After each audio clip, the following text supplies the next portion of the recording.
Your Partner in Success Radio is a free business podcast with host Denise Griffitts. It's all about great stories, conversation, and context to help you move your business and life forward with actionable tips and advice from her guest experts.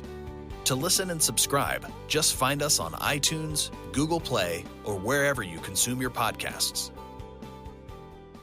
Good morning and welcome to Your Partner in Success Radio, where top performers share their secrets to help you achieve your personal and professional goals.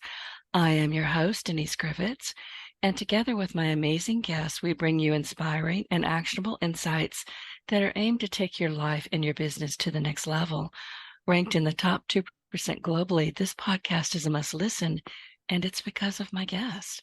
So whether you're tuning in for entrepreneurial tips, career advice, or personal development strategies, get ready to turn inspiration into action, challenges into triumphs, and dreams into reality. And this is the part where I always say, take notes, lots of notes. So my guest today, Erin Hatzikostas, is a fervent advocate for authenticity, and she sees it as a powerful tool for career growth, effective leadership, and creating thriving organizational cultures. And she is formerly a corporate CEO, and Erin seamlessly transitioned into the roles, a professional speaker, author, and coach. She champions authenticity in workplace dynamics and leadership through her company, Be Authentic.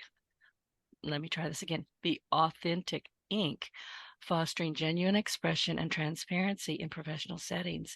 And notably, this is important, during her time at a Fortune 50 company, her ascent to the CEO of their $2 billion with a B subsidiary, PayFlex, at just 42 years old, was a significant achievement. I'd say so. Her innovative, radical authenticity approach not only tripled earnings, but also markedly boosted employee engagement, and that is so important.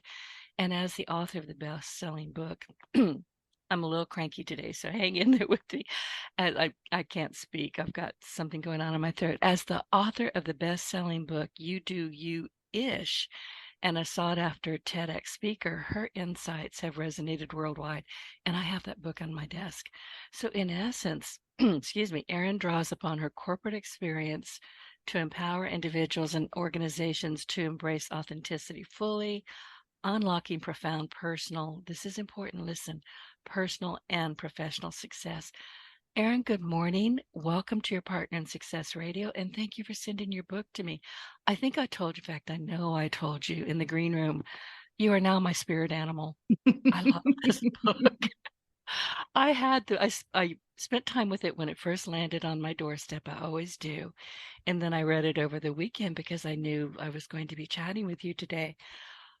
I laughed and I chuckled, and I don't mark up books. It's against my religion, but I've got sticky notes all over it. So I love your snark. Just let me go there. I know. And the fact that you said snark is so funny because my next book, I'm working with a publisher, and she's fantastic. Like, we totally jive. She's, my biggest fear always moving from self-publishing to a traditional publisher was that they were going to take some of my sass or my snark, my authenticity out of there. You never know. And I did use the word snarky once or twice in the next book. And that was one of the things. She's like, or maybe it was in the description. She's like, I think that's kind of a negative connotation. And you just affirmed, because I was like, I don't know, the circles I run in, they seem to like it. So I'm glad that you appreciate the snark, and I'm so glad to be your animal. Oh, I didn't have another term for it. You laughed at me in the green room, and I don't blame you, but I didn't have another description. I love it. To me. But you've got some terrific quotes in here. I mean, it's just, let me find one that I just really, really loved. Authenticity is about exposing who you are when people least expect it. Now, how true is that? Yeah. And I actually, that quote, I added a line since I've written the book, because I use this in my keynotes, because I redefine authenticity. I do not talk about it like the fluffy be yourself BS, like that. That would be like a year tour, and then I would want to throw up all over myself. But the line I added, so I like to say authenticity is about exposing who you are when people least expect it, in the service of others. And it sounds it sounds not very snarky. It sounds like super woo woo, but it's so important because I think the thing that is one of the biggest ahas when I speak to audiences and get to sort of get that real time interaction and reaction is that authenticity isn't, first of all, it's not be yourself. It's not transparent. It's not the same thing. And but authenticity is not about you. And once you can grab and grasp that, especially, my context, I mostly talk about it in the workplace, right? And in business, in your career, in your cultures, but also in your sales, et cetera.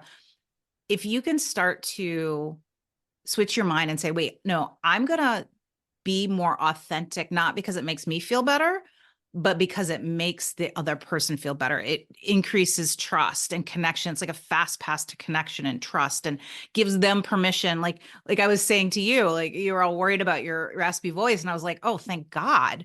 Thank God, because I feel so much better. I'm a podcast host too, right? And I'm like, oh my God, listen to this woman who just is so perfect at her, introduction. And at the end of the day, we all just want authenticity. We want a little imperfection.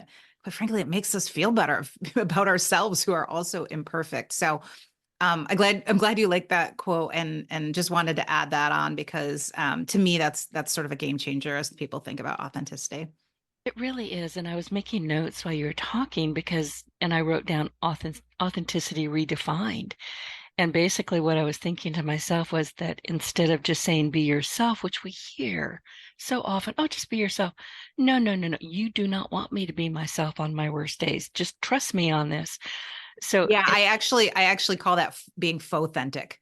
And the definition oh, is bringing your whole shitty self to work. So yeah. been there, done it. I'm doing it right now No. in my own office. Yeah, and I loved it. And I was going to ask how you describe the deeper meaning and power of authenticity in leadership, but I think you've already done that. Yeah, and I'll tell you why too. It's not just to be like, "Ooh, look at me. I've got a different definition, academic." What happened to me is, it was, and it's funny, you introduced me, and the one thing I would correct, you said I seamlessly transitioned. That's no, I did not seamlessly transition. It was sort of a up and down, right? Like nobody does that, right? Into going from CEO to a speaker, author, consultant. And I say that because it took a lot of reflection. I actually wasn't going to do what I'm doing. This whole concept of, you know, being, at the time too, my perception was like, oh, I'm going to be HRE kind of consultant. And I was like, that is so not me. I'm a businesswoman. Like I like to do different things. I did not spend, no offense to HR professionals, but that's just not where I played. And what happened for me, the reason I got so actually I'm obsessed with authenticity is that when I had great success, first of all, I knew it wasn't because I worked harder. I'm not lazy, don't get me wrong, but I'm not that person who is like, I'll do whatever it takes, I'll sacrifice whatever. I mean, that's what we all fear as women. And I wasn't willing to do it, right? Like, I'm going to give up vacations, I'm going to move my family, I'm going to work nights and weekends and have my nanny, make dinner 3 nights a week. Like, I just wasn't willing to do that. But then I had all this success. But what happened was I along the way, I was like, okay, when's my luck going to run out? Like when I'm going to be found out? When's the secret? Like this shouldn't happen, right? Because we're so taught that as you rise, right, you have to compromise more and more. And I wasn't.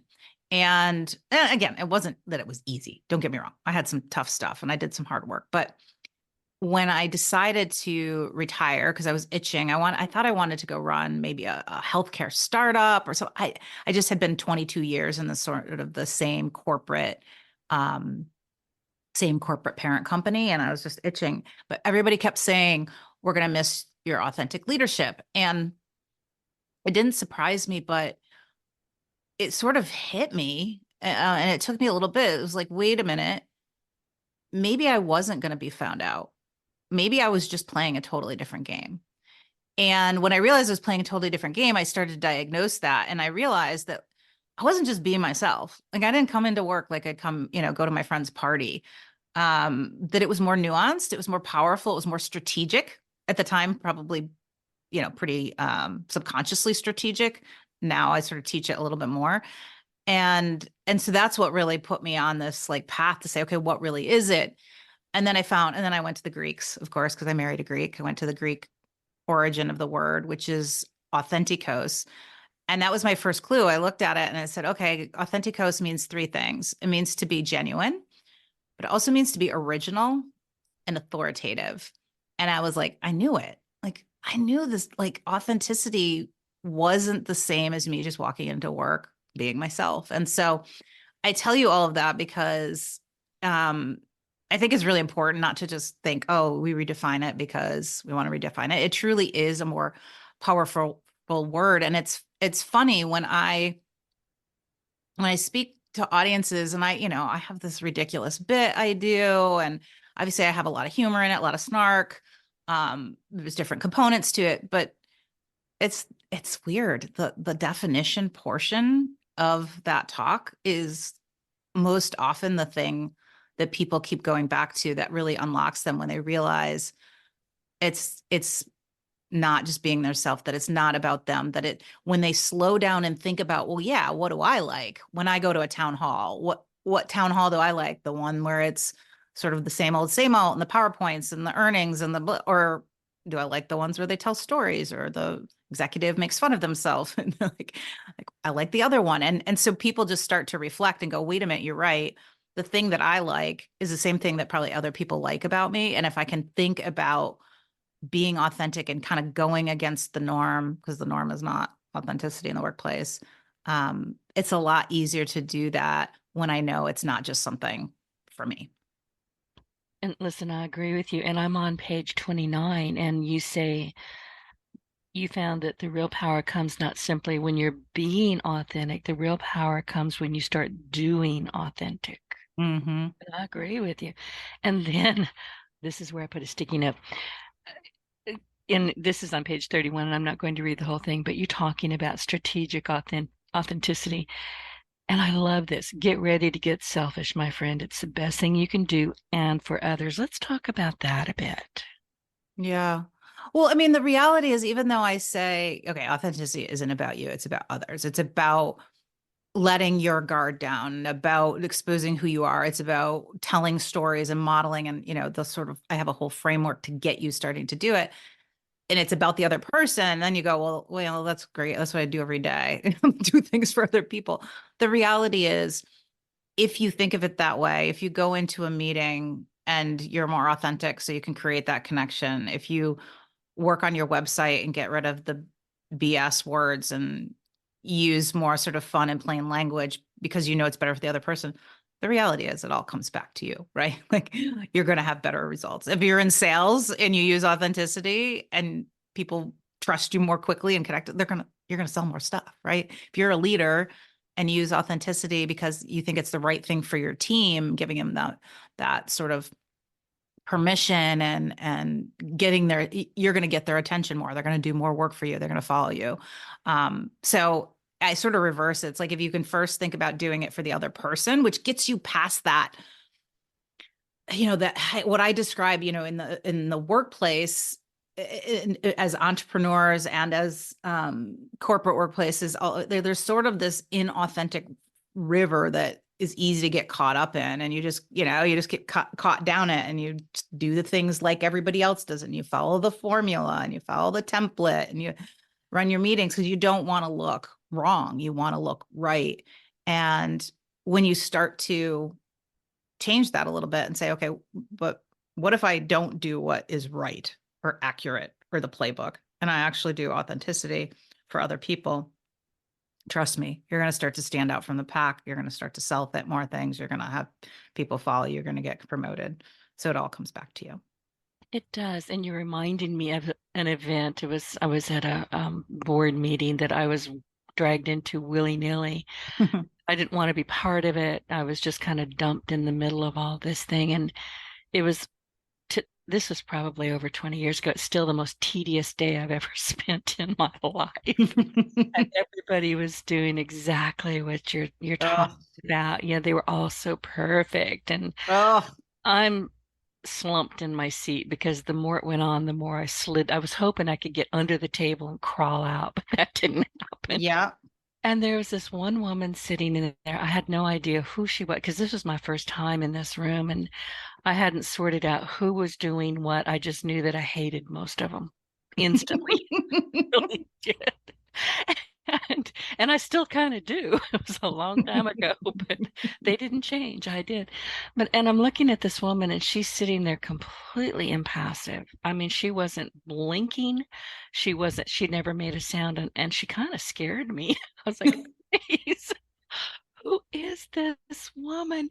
And finally, everybody, 2 or 3 or 4 days later, it seemed like it ended. And I wandered to the kitchen. I wanted to get a cup of water and, maybe a mallet to beat my head with. And this woman standing there, and I said something remarkably snarky, and I can't say it here, but it was remarkably snarky. She looked at me and she cracked up. We've been best friends all these years. So she is my Aw. dearest friend in the world. She said, Aw. she said, if I'd known you, I would have warned you. I said, well, it's too late now. You want to be friends? And she said, I love it. Well, that's the thing. Like, we all have this disease. Everybody sitting in that boardroom has this disease that is basically they think they're the only ones that are miserable. They're the only ones that are craving it, and everybody else doesn't. And it's like, nope, nope. Actually, the way I describe it, it's like when you go to those birthday parties with your kids when they're like 4, and at the end of the party, they serve the kids the cake, the pizza, and then they bring around the cake. And the kids all take their pieces and ask for more ice cream and whatever. And then they have the extra and they bring it around to the awkward sort of semicircle of adults waiting to get the hell out of there. And, they walk around and they ask everyone, would you like a piece of cake? Now, what do most people say? oh, sure, of course. Actually, I think they say no, thank you. They want to be greedy. Yeah, no, because they think, and then, what are most people thinking? Like, they really would love a piece of that cake. And that's authenticity in the workplace. Everybody thinks they're the only ones craving the cake. And the reality is everybody wants it. And see, I would not, but I don't like sugar. Oh, well, we're no longer spirit animals. Oh, I'm sorry. I Well, love I'm going to sugar. miss you. I just don't like it. I can't stand, I don't, ugh. I just went, ugh, whole body feels like just thinking about it. But I didn't even think about that. But yeah, people are just kind of, showing up the way they think they're supposed to show up and kind of prolonging the misery, aren't they? Yep. Yes, ma'am. Interesting. So, can you make a case for why operating with more authenticity is good for the bottom line and overall success? What's the ROI? Yeah. So we got really curious on that about 3 years ago and did a research study to put some numbers right behind what I often call fluffy unicorn doo-doo that people think is authenticity. And what we found— That's not snark, that's factual. That's factual. That's fact, as my kids would say, facts. And what we found is sort of what we expected, but at a magnitude way higher than we expected. And actually, with a couple of the results were quite unexpected. But what we found is that organizations that have higher authentic cultures and leaders have 6 times the trust. So 600% increase in trust. And the way I like to give people tough love is like, look, if you're an authentic manager, your people maybe trust you on a Thursday. But if you're an authentic manager, they'll trust you on Monday, Tuesday, Wednesday, Thursday, Friday, Saturday. And then the best part is they're not even thinking about you on Sunday. And so we know that it skyrockets trust. And then we can link that. I mean, we had other results too, but if you want to link it right to profitability, we know from a Harvard business case study, the neuroscience of trust shows that companies with higher trust have much higher employee engagement, which right? People give a shit about their job if they trust the environment they're in.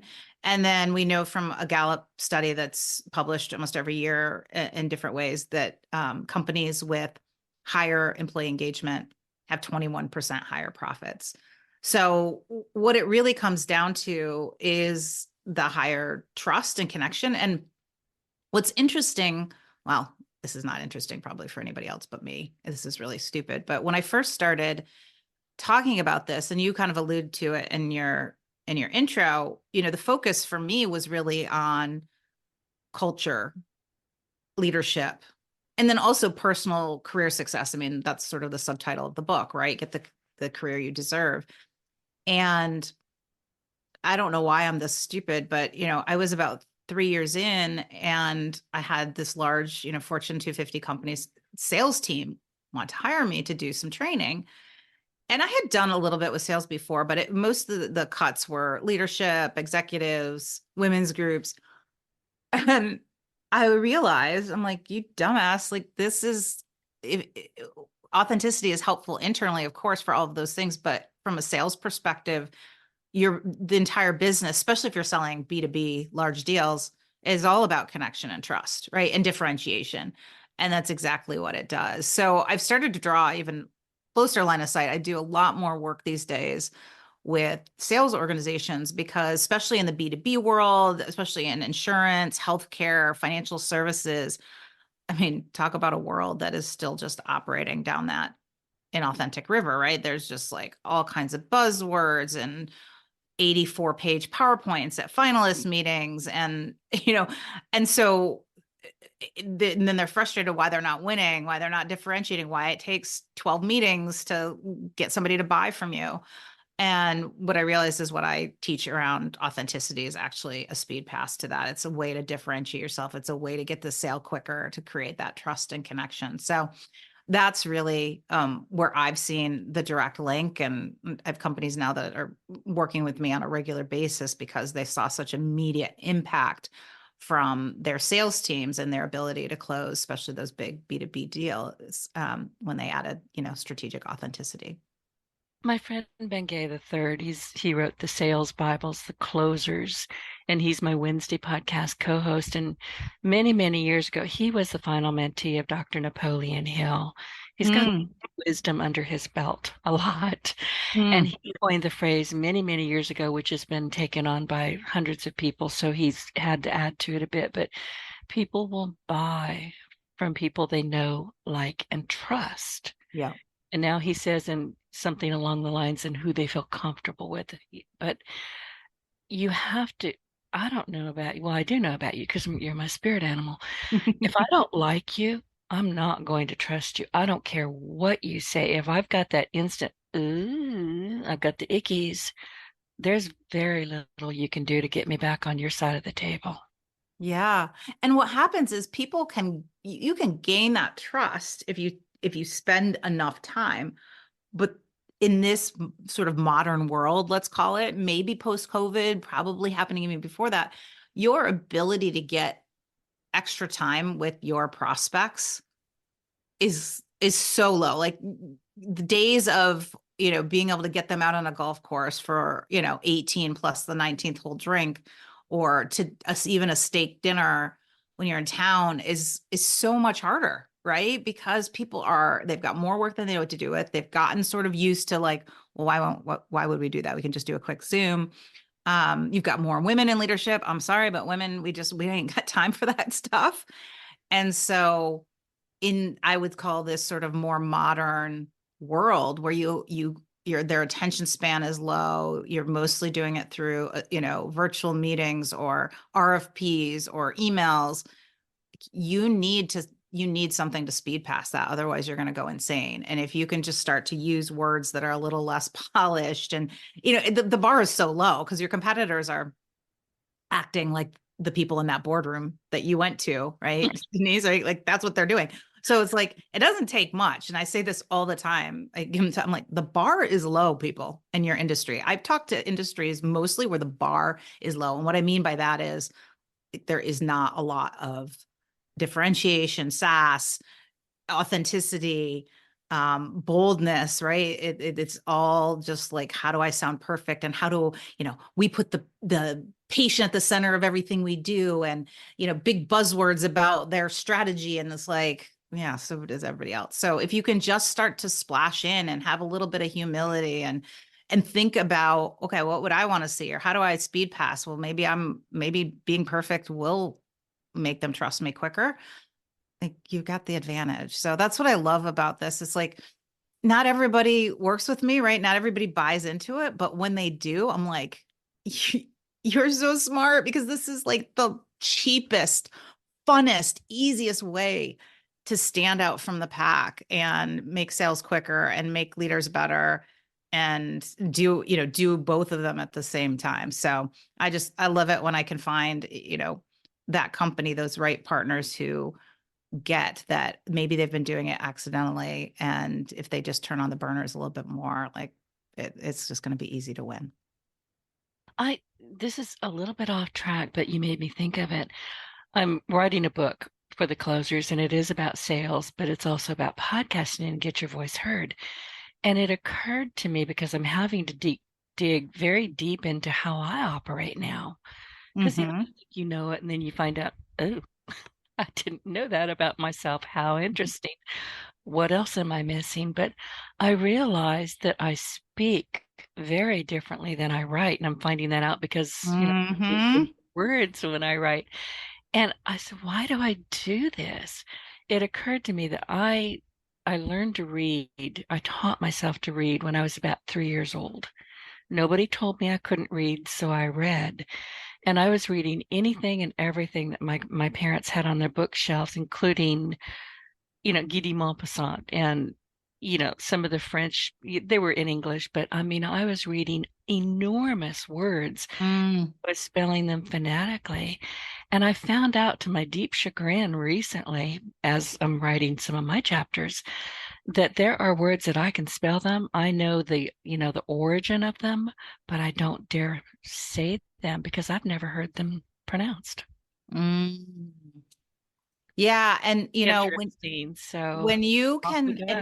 when you can not just as an author, but even people that are listening and they write emails, they write their LinkedIn profile, they write copy for their website, right? When you can finally realize that writing is just speaking on paper. That's what people want. They want, it's simple, stupid. Yeah, just speak on paper. And that's for my book. When I wrote my first one, at some point along the process, I was like, because in my head, I was like, I am not supposed to be an author. I was a math major, and like I haven't written more than a 5-page paper because I went through the business and math college. But I'm like, wait, I talk a lot, and what if I just talk on paper? And so I love that you bring that up because I think beyond just authors, like one of the things that I would encourage you to do is talk on paper. Don't go to a meeting in person and have like a great connection and laugh and probably be more authentic and share something, or maybe you go to a conference, right? And you share a drink and then turn around and write a flippant email that sounds like a robot. It makes me so angry. Like just write back like you're talking to that person. Quit trying to, pass the test. And that is such a great point because I think we all do it. I'll catch myself doing it. So, well, I'm smarter than this. Denise, give it a rest. You might be the smartest person in the room, and I can say that with all sincerity because I live alone. But I don't need to constantly shove my intellect or my EQ or IQ down people's throats. Yeah, it's funny. I just did a post on LinkedIn that I wrote, sort of a quote that I wrote, people do business with people who are smart, who sound smart. And then I crossed out smart and I wrote inhuman. And that's the truth. Right. People do not do business with people who sound smart. They do business with people who sound human. And thank you for sharing that because it is true. I find that if I'm going through people's LinkedIn or Facebook, the ones that I'm the most attracted to, and I'll catch myself involuntarily smiling, are the ones that sound human and they're a little snarky. And sometimes they're like admitting they made this huge boo-boo, but there's a funny part to it. Those are the people that I gravitate towards. Yep. You're not alone. You're not special. Most people do.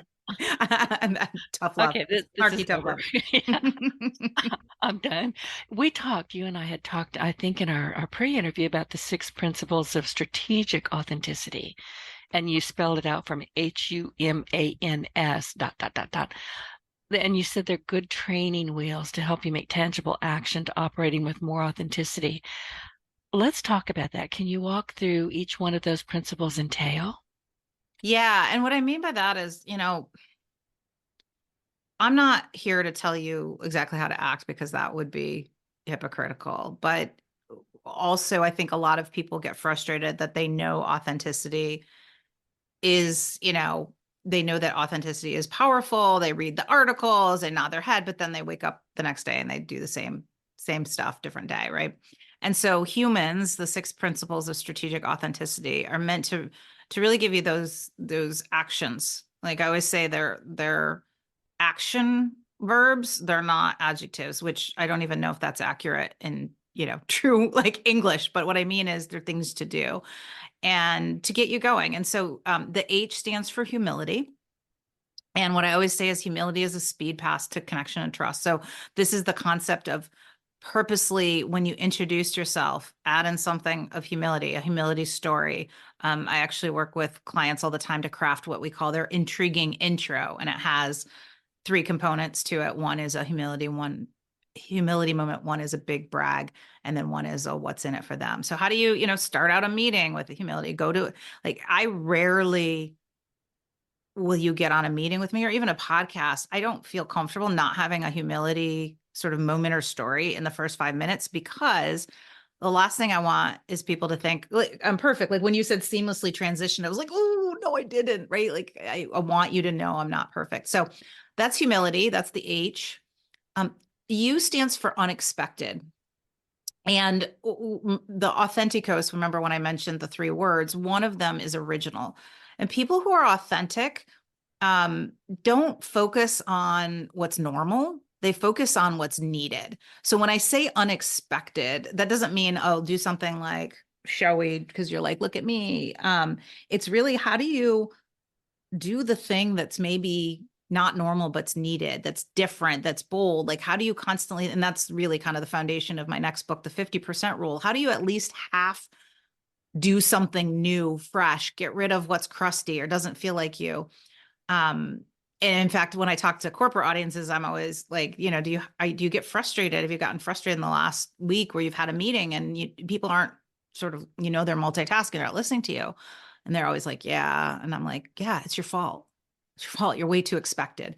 So using unexpected, both as a strategic way to get people to pay attention, but also to innovate and do things that get you away from, the boring, oh, that's just always how we run a status meeting. And so that's how I do it. Constantly looking at unexpected. M is for model. And really this is, shut up and show up. This is, people who are authentic demonstrate, they know that people listen to words, but they emulate action. And so authentic people are constantly not telling people what to do. Like, oh, make sure you take your vacation time. It's like, well, that's not crap. If that's a bunch of crap, if you didn't take vacation. Instead, as a leader, like, take vacation, check out, make sure people know you did. And so in the book, I talk a lot about moving from a managed mindset to a model mindset and dive deep into that. The A stands for adapt. And so that is 2 parts. One, you got to plug in to other people. That doesn't mean if you think somebody's stuffy and boring, becoming stuffy and boring, but authenticity is it's a dial, right? And you have to, I would never walk into a room of like really sort of introverted, nervous Nellies and be the same person as I am on stage, because that's just not a good way to plug into them. And then it's also, adapt is all about, your authenticity changes. Who you are changes. And so focus more on who you want to be than sort of who you are. And then the N, 2 more letters. N is narrate, which is essentially storytelling. And I spent a lot of time with teams. I spent a lot of time in the book talking about what I think is the most underutilized weapon in business, which is storytelling. And I think entrepreneurs probably do this more because we've got story brand and we learn about marketing and emails with stories. But I think we still fall short. The story is always more powerful than data and facts. And so that's a really deep one that I think is powerful, that I dive into in the book. And then the last is spark. So humans, the S is spark. And this is essentially when you can understand, not only is authenticity not about you, it's about the connection, trust, and intrigue that you create for others. but also that when you do authenticity at a macro level, that you create this sort of flywheel, even if you're not the CEO of the business. And this is really important, because the biggest objection, of course, I always get for people that work and they're not the boss man or the boss woman is, but what if my leadership or our culture, our CEO? And it's like, well, no, that's not how it works. First of all, CEOs all think they're authentic. I spoke to like 200 of them up in Canada a couple of months ago, and they were like, "Yeah, we're authentic." I'm like, "No, you're not. No, you're not. You're authentic in your one-on-ones. You're authentic in your team meetings, but you're inauthentic AF when you face out to the public, when you go to your board meetings, when you do the town hall, when you write your emails." And it's mostly not your fault. Part of this is you have all these handlers that start to come in, right? And the corporate comms and the legal people and the board preps with your chief of staff. But so like, don't even think about the CEOs, because they've got their own work to do. They're sort of, they think they're authentic and they're not. And they're actually, the higher level people are the ones, our data shows, that want authenticity more. So there was some of the interesting data, but you can't sit around and wait for it to come from the top down. Inspirational is a circular reference. And so when you could start to understand the macro effects of your authenticity in your culture, in your team, in your family, that's when it gets really powerful. I have to ask, Erin, when you were talking with these CEOs and they were insisting that they were authentic, and you said, no, you're not. Do you have any great stories that you can share without naming names where somebody said, oh, hang on a second. Okay, let's talk a bit more about this. Yeah, the one that comes to mind was a couple years ago. It was November, right around Thanksgiving. I was doing a 2-part virtual session with a C-suite team of a Fortune 250 company.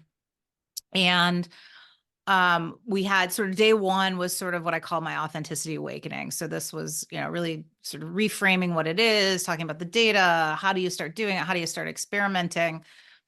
And everybody was super bought in, really engaged. I was like, oh my God, I love it. I love impacting everyone. But when you can get people at the top, like that's great.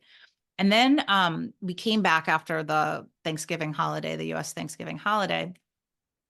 And we had our and then we were sharing, how did they experiment? And this one guy who was probably the most positively vocal in the first session, all of a sudden sort of becomes negative Nelly, the hangover set in. And he's like, well, but here's the thing, Erin, you don't really understand, which I always laugh. It's like, I was in corporate America. Like I ran with the big dogs. I do understand. But he says, we don't often know if our prospects or even our clients want authenticity. And before I could respond, one of his colleagues in another box on the Zoom call, I could see her sort of have this like real-time epiphany. And she's like, wait, I have to tell this story. And so she said, well, last week it was Thanksgiving, and it was the Wednesday before. I was hosting, so I was cooking. My mom was in town, but there's this CEO that I've been trying to meet with. And she said, and the CEO is and she makes like this pursed up face, like, stodgy, stuffy, whatever. And the only time, of course, he had was like Wednesday at 1:00 before Thanksgiving, right? And you're like, oh, everybody just wants to like sit back and relax and head into the holiday weekend. But so she took the meeting, but her mom was in town, and her mom's a former pastry chef. So she was telling us about how her mother was making these new recipes. One had Bailey's in them, one had Kahlua in it. And she put the pies in the oven, but then her mom had to like run to the store or something. And so I was in charge of taking the pies out. She said, but then I realized the pies were sort of due out of the oven at the same exact time I was supposed to jump on this Zoom call with this CEO. And of course she was like, oh my God, pie CEO. And we're like, we're hanging on edge. We're hanging on edge. We're like, please pick the pies. And so she's like, so I picked the pie. But so she's like, I slide into my seat, and I hit on like 1 minute late, which is giving her anxiety, right? Because this is a big meeting. And because she had no time to really think about it. And also I think there's some magic as we head into what most adults think is the best holiday ever, Thanksgiving, right? She just sort of like blurted out, sorry, I'm late. I had to get my mother's pies out of the oven or whatever. And she said, I came out, and all of a sudden the look on his face, that pursed up like face, totally changed. And so he starts asking me about it, and I tell him about my mom, and then he tells me a story about his grandmother and the pies. And she said by the end of the conversation, he was like, when you send me that proposal, you better have a proposal in there. You must better include those pies in there. And she Pie said it recipes, totally pictures. transformed. Yeah. Oh, It totally transformed the conversation. yeah. And it was great because, I didn't have to like give them some theory or even maybe a story. Like they had their own colleague who experienced it firsthand with what seemingly was the most stuffy, inauthentic, prospector, that they were talking to. And it just demonstrates that it doesn't matter, you know, what level you are, what you're looking for. I mean, our data shows that everybody wants it. And people in senior levels actually want it more. People that are older actually want it more. That was, some of our data that was surprising. You think it's just the millennials, individual contributors that are, off to the races and don't give a shit what you think of them and they just want authentic. It's like, no, actually our data shows the opposite.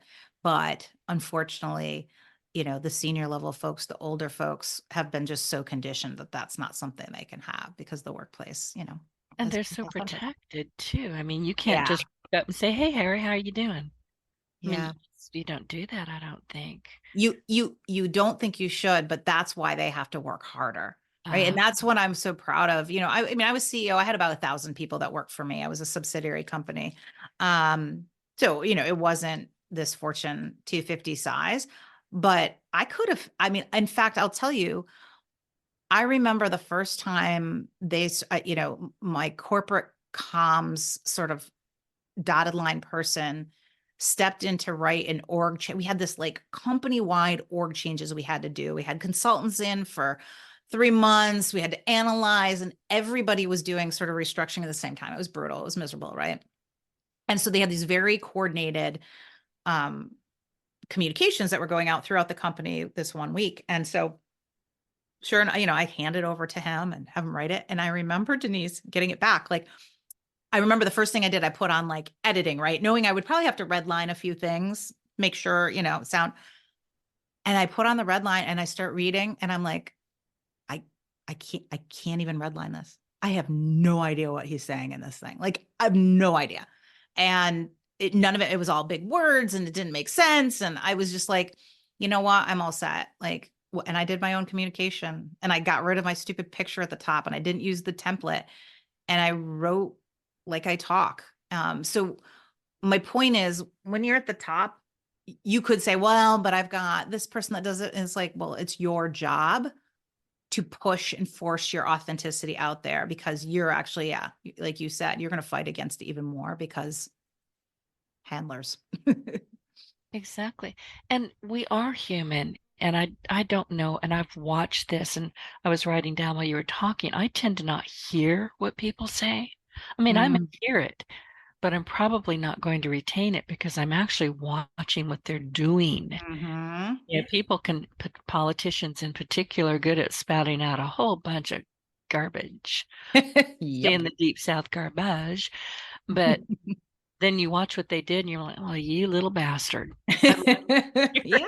seriously, that's not authentic. And once you get that idea of a person, in corporations or in wherever they are in the world, once you kind of get that idea that they're just a nasty person, I don't know how they're going to recover from that in your eyes without saying, you know what, I'm human. I boo-booed.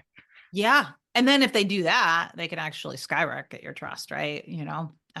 Doesn't there are ways to recover, but yeah, no, I love it. I mean, that's why model is one of the principles because it's about demonstrating. It's about, the classic walk the walk, and that's what people are watching. They are. And I mean, when you started doing this and you've finally just dove into who you are and what you do and what you bring to the table, were there days where you said, what am I doing? This doesn't work. These people are fighting me every inch of the way. Or was it seamless? I'm going to go ahead and say it. I wrote Yeah, that down too. that's so funny. So I would say from a message perspective, because I've done so such a variety. So I've talked to special operations forces in the military that were transitioning back into sort of civilian jobs. I've spoken to university students. I've the C-suite. I've spoken to, men, women. I feel like I have a really good sample size. I will tell you, the message itself, the tangibility, um, is always really well received. I mean, the CEO group was interesting. It was mostly well received, but I did have one of the CEOs like 5 minutes into my talk. I hadn't even like raise his hand, and I was like, "Okay, we're okay. We're doing this. We're already talking. Okay, let's hear what you have to say." And he was like, "Well, this just seems obvious. I mean, you have to be authentic, don't you?" So I would say, with the exception of sort of my friend there, it's really well received. I think the hard part, because let's share the struggles, is, selling it sometimes, getting companies to understand, well, what you help companies use it as a strategic advantage, and sort of getting past, like, it doesn't fit into a box, right? If they've got their training plan for the year, whether that's their leadership or their sales training, like, none of what I do probably fits into their already predefined plan. And so that's the biggest struggle. So that's why I said the companies where they, usually it's, some individual gets really bought in. I go in, do a session or two, and then they start to see real tangible effects. And those are my, best clients, where they have me come back, and I do sort of real-time coaching sessions, and, more than just, kind of a keynote or a workshop or two. So that's the biggest struggle, is people, they buy into it, but I don't think everybody understands just how powerful what I teach. And the best part about it is that it can help you both with your culture side of things, which you always want to work on, but you never have freaking time or money to do. And it can help you with your sales, business development, your external side. So that's probably the biggest struggle. And at home. And I wanted to ask you, how do you get brought into these companies? Apparently, I'm guessing, and this is just me spitballing here, that companies, corporations, whoever it is that's saying, come talk with us, they know they have an issue. Maybe they can't articulate what it is, though. Yeah. Yeah. I mean, I'd say a couple of ways. I mean, one is through referrals, is obviously huge in this business. And so that's probably 50%, where people are like, "Oh my God, she really helped out our team." Um, the other, is my messaging on LinkedIn. To be honest, I spent a lot of time on LinkedIn and I don't give a two hoots what anybody thinks of me, including old bosses. And I know a lot of people in a lot of big places. And so I think most people, they finally get, like, the stuff I talk about is both resonates with them, right? The way I say it, like you said, the snarkiness and you know, the sass and whatever, but also starts to really hit home. And yeah, usually it's they've got something, or I mean, I always say to teams, like, if I can't help you with one of your top 3 problems, you shouldn't work with me, because I've been in your shoes. Like, you only really have room to invest the time and money in your top 3 sort of opportunities or problems.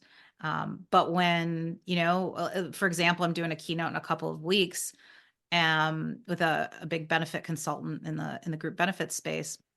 And they're like, our biggest goal is to really be seen as a trusted advisor, move from the transactional to creating trust and relationships and strategy. And so it was like a no-brainer. I'm like, authenticity is my word, but I'm really in the business of trust and connection.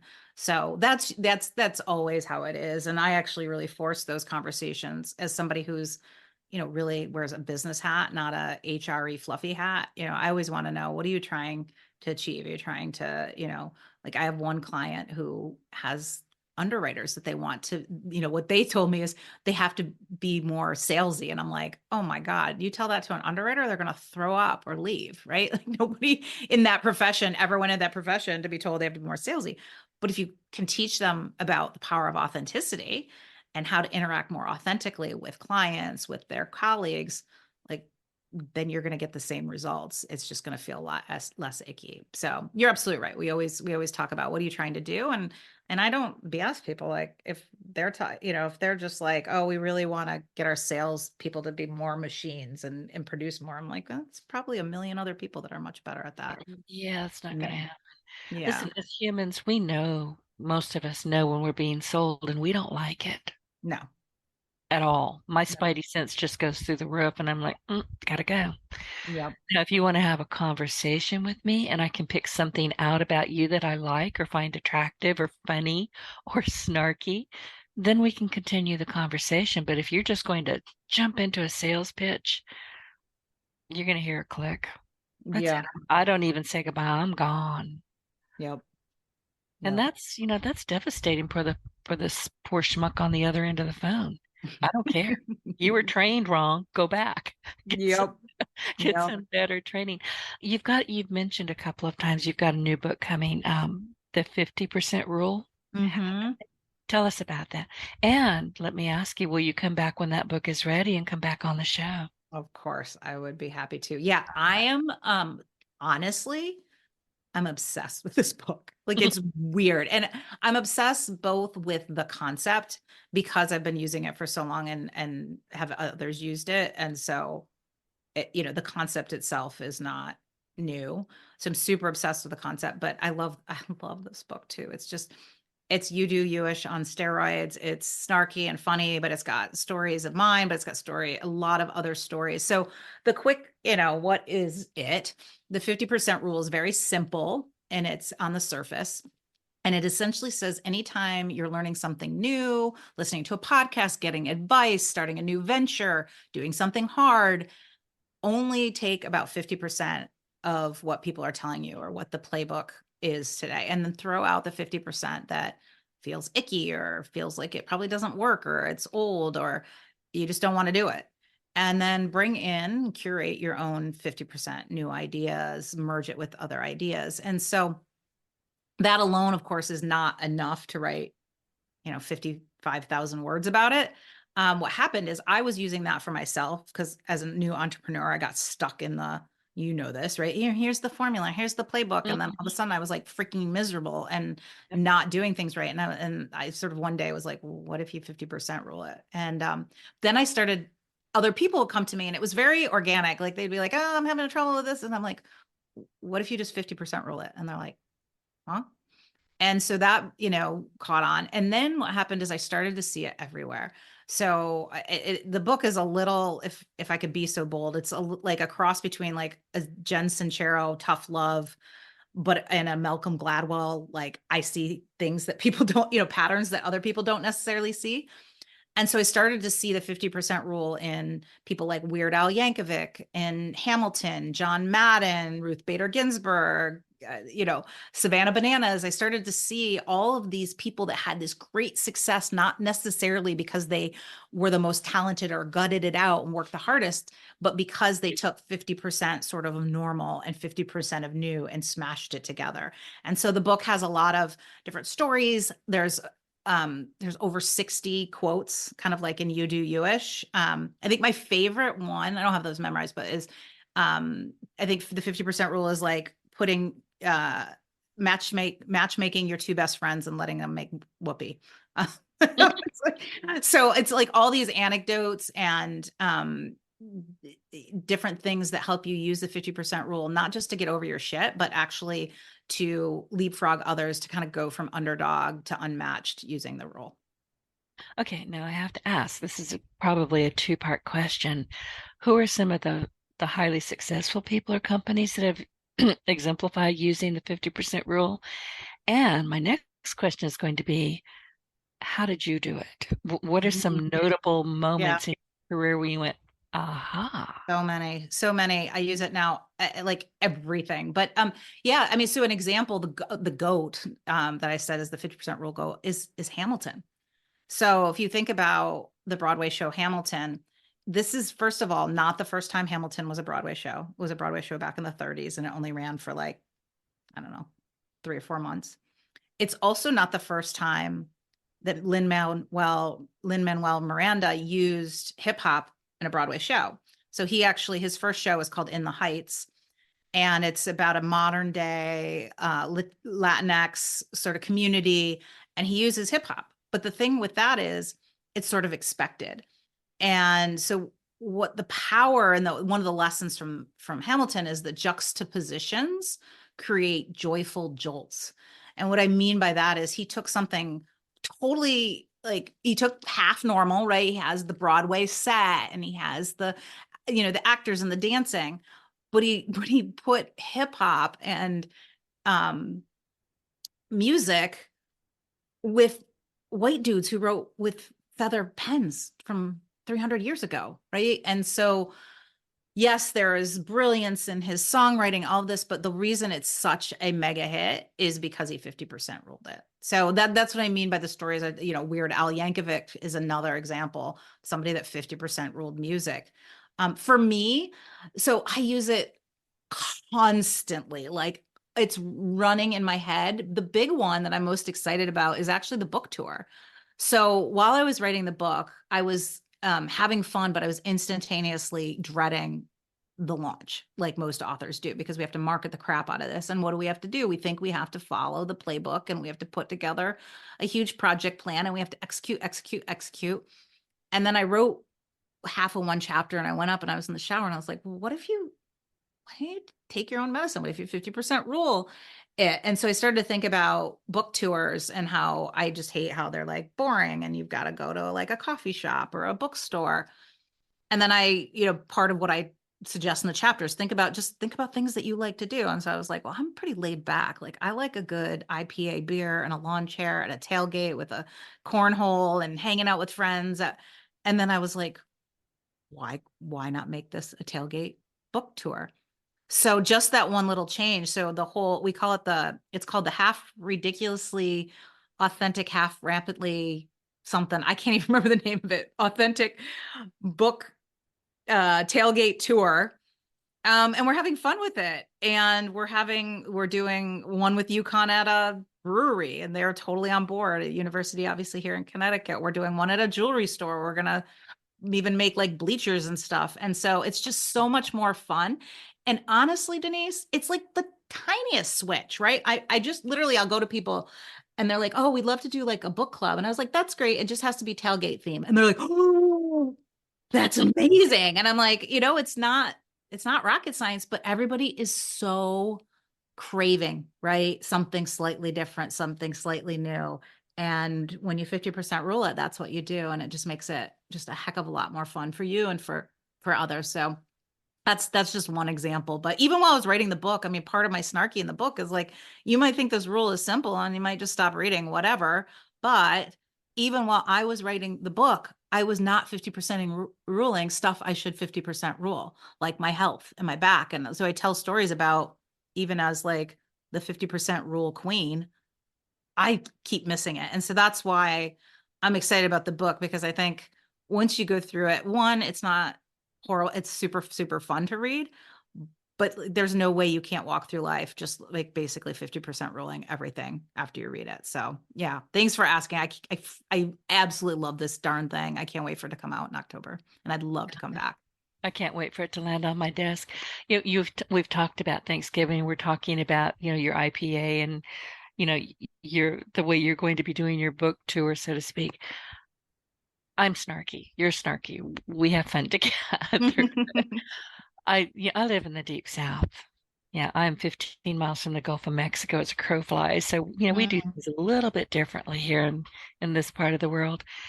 And it's not unusual to, have somebody call and say, Denise, we're having a high tea. Would you like to come? No. But and I'll tell you why. Because you can come to my house and we'll do a low tea. We'll do baseball caps, hot dogs. Yep. We can do a low tea. And I've had people go, oh my God, that sounds like more fun than putting on gloves and a fluffy hat and a flowered dress. Who even owns a flowered dress these days? I love it. See, you're a 50% ruler already. I love it. There you go. There you go. Well, listen, this has been an amazing conversation, and thank you for the book and thank you for coming on the show. Before I let you go, is there anything you want the audience to know, and where can they find you? Yeah, I mean, the one thing I'd say to know is like, just experiment. So you're gonna take all this in and then you're like, oh, it's amazing. Oh my God. And then you're gonna wake up and be like, okay, what do I do? Just experiment with authenticity. Change up, people's favorite experimentation is changing their out of office to be a little more human. Some make it fun. Some just actually tell the truth and don't sound like a robot. Change up how you send an email, just one line in it. Use humility at the beginning of a meeting that you normally wouldn't. And just experiment, because what will happen is if you experiment and then also observe, so collect data, little data, right? Did that stuffy CEO smile that normally doesn't? Did that person respond faster than they did? I make a sale? Like eventually, like you're not going to need my framework. It's always helpful, but you're just going to be addicted to new way of being. And that's essentially what happened to me. And that's what I'm trying to have happen for other people. So yeah, the best way to find me, I mean, you're already listening to podcasts. Once you consume all of these podcasts, then I have a podcast called Because Work Doesn't Have to Suck. It's just the letter B and then CAUSE. Work doesn't have to suck. So that's a lot of snarkiness. I co-host it with my crazy friend who's Mensa level smart and also a complete and utter idiot. So it's really fun. I haven't listened yet, but it is on my list of things to do later this afternoon. I'll let you know. Well, if I'm laughing too hard, I'll have to type you something, but yeah, you'll have to about 50% of the episodes are Nicole and I, the other 50% are sort of interviews or solo episodes. So I like anything with podcasts, pick out the ones that speak to you, right? The titles that speak to you. Yeah. And then LinkedIn, if you want to interact in a more human way, I'm a loser. I'm on LinkedIn all the time. So if you can spell my name, you can find me there. I'd love to stay connected there as well. And where can people find your book? Amazon's probably the best. You do you-ish. I have it on my website too, but we sell at Amazon. It's on all the bookstores. It's anywhere you find books online, mostly. You do you-ish. I'm going to have to pick all my little sticky notes out of here. And well, some of them have to stay because my audience knows this. They're different colors. Different colors mean different things. And, if it's a pink one, that probably means I really need to go back and reread this. If it's a green one, that's a money shot right there. She gave me some money information. But the books get a little bit too fat, so I'm going to have to clean it out a little bit. Then it's going to go on my bookshelves. I've got 3 of them. And every book in this room, and I thank all of my guests, every single book in this room was gifted by people like you, my podcast guests. So thank you. Erin, listen, thank you so much. And to our audience, be sure to, let me back up a bit. As we conclude today's episode, your feedback means a lot to me. And if you found the show helpful, please support us with a quick review on iTunes. Your input is vital in my mission to inspire and empower more individuals.